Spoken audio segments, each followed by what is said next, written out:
Hello,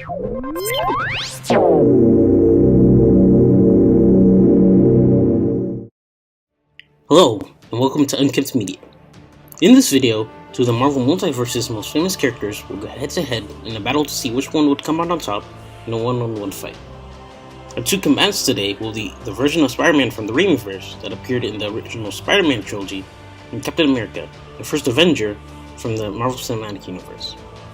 Watch to the end to see whom I think would win this fight, and comment below whom you think would win. Now to preface this video, some of you may be asking, why not pit the MCU version of Spider-Man against Captain America? Well, my reasoning was that the outcome of this battle was already pretty much given by Iron Man in Spider-Man Homecoming, where he said that Cap could have defeated Peter if he wanted to. Can't you just be a friendly neighborhood Spider-Man? But I'm ready for more than that now. No, you're not. That is not what you thought when I took on Captain America. Trust me, kid. If Cap wanted to lay you out, he would have. Now, I don't think that this version of Spider-Man is in any way less strong than Cap, since he has proven time and time again that he can do certain feats that I could never see Cap doing, like holding together a ferry with almost no support, or even lifting a 60,000-pound jet bridge. He's even able to subdue the likes of the Winter Soldier and Falcon, both experienced in military strategy and combat, as well as dodging objects launched at him by Scarlet Witch. Amazingly, he was also able to stand toe-to-toe with some of the more powerful Avengers in Civil War. I just think that Captain America is a combatant with much more hand-to-hand combat experience, especially because of how much time he spent fighting for the Allies in World War II. Even in their brief battle in Civil War, you could tell how much experience Cap has while fighting Spidey, since he's able to throw him around, clothesline him, and use his own webs against him. If this Spider-Man has a few more years to fight different villains, since he hasn't fought too many yet, he'll undoubtedly stand toe-to-toe with Cap. But I'll put a link in the description to some videos to show how strong this version of Spider-Man is, so look in the description to find it. When people say that the MCU Spider-Man is weak, just show them these videos to prove them wrong. And speaking of Spider-Man, I won't be counting the feats of Tobey Maguire's Spidey in the symbiote costume, since I want to save that version for later videos.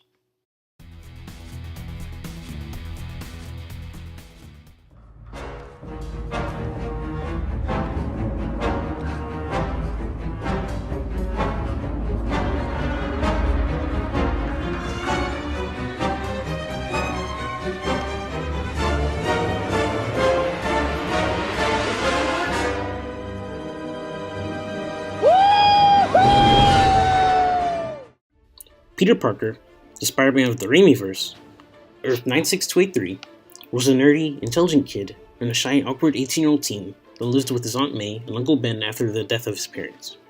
One day, on a high school science trip, he traveled with his classmates to a genetics laboratory. While taking photos in the lab, he's randomly bitten by a radioactive spider, a pivotal event that would alter the course of his life. He became the human spider and used his newfound powers for monetary gain and wrestling. And when he was cheated out of the money, he allowed the robber to run off with the wrestling money out of frustration. However, this decision came back to haunt him, because the same man that he let run away with his money murdered his uncle. When Peter found out he was partially responsible, he was suddenly confronted with the consequences of his actions. After this night, he would heed the words that Uncle Ben gave him. Remember, with great power comes great responsibility. From then on, he would use his newfound powers for good to become the ultimate, the spectacular, the amazing Spider-Man. Peter Parker has many abilities that make him stand out from other superheroes in a similar genre, one of which is his amazing spider sense, which gives him a premonition and warns him when something bad is about to happen. I left a link in the description to explain to you guys how overpowered this ability is and how cool the concept is. Two other abilities that this version of Spider-Man has are his organic web generation, which allows him to naturally spin webs from his own wrists, something that differentiates him from other versions of Spider-Man. He uses this webbing to subdue enemies and to traverse the gargantuan Manhattan landscape. Other abilities that he has are his superhuman strength, agility, reflexes, which are enhanced by spider sense, durability, and constitution. This version of Spider-Man has been shown to fight enemies equal or stronger to himself, like the Green Goblin, Doc Ock, the New Goblin, Sandman, and Venom. He's also been shown to be a very crafty thinker and able to think on his feet.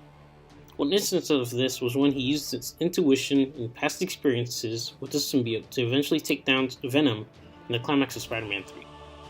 So I would say that heroes like Spider-Man are well balanced because they don't have any major weaknesses like kryptonite or arrogance.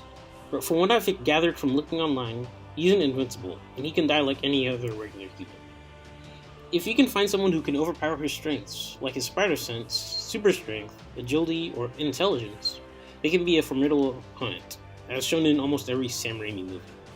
So in other words, if you can find people who fit this description, they could possibly defeat him. In addition, since he isn't in tune with magic or cosmic powers at all, he can be very vulnerable to opponents that are in tune with this side. Even with this, Peter Parker is still the formidable, friendly neighborhood Spider-Man that we all know and love.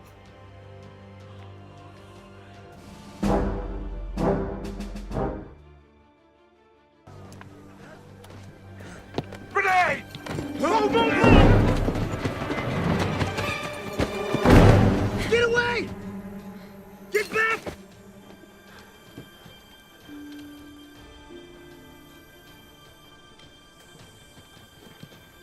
Dummy grenade. All clear. Back in formation. Born on July 4th, 1918 in Brooklyn, New York, Steve Rogers was a sickly kid, thin and susceptible to bullying. He had a great love for his country and had wanted to enlist to fight for the ideals of liberty and justice abroad. But because of his health issues, he had been rejected from entering the military time and time again. However, with the help of Dr. Abraham Erskine, he was finally enlisted into the military. Though he wasn't the strongest guy on the field, his leadership always shone through and impressed the military leaders in his camp. His bravery put him on the radar for the super soldier serum. Erskine says that he selected Steve because the serum amplifies everything that is good inside. So good becomes great, bad becomes worse. That is why he was chosen. Because a strong man who has known power all his life may lose respect for that power, but a weak man knows the value of strength and knows compassion. After being injected with the serum, Steve was genetically modified and became the first superhero, Captain America. During World War II, Steve served with the Howling Commandos, a ragtag team of soldiers who served in the war with him until the end. After Steve sacrificed his life near the end of the war, he was brought back in 2012, almost making him a 100-year-old man. Now he's one of the leaders and allies of the Avengers, and though his love for American politics has waned in the complicated modern system, he was still someone that will put his life on the line for the right thing, even if it's against the law.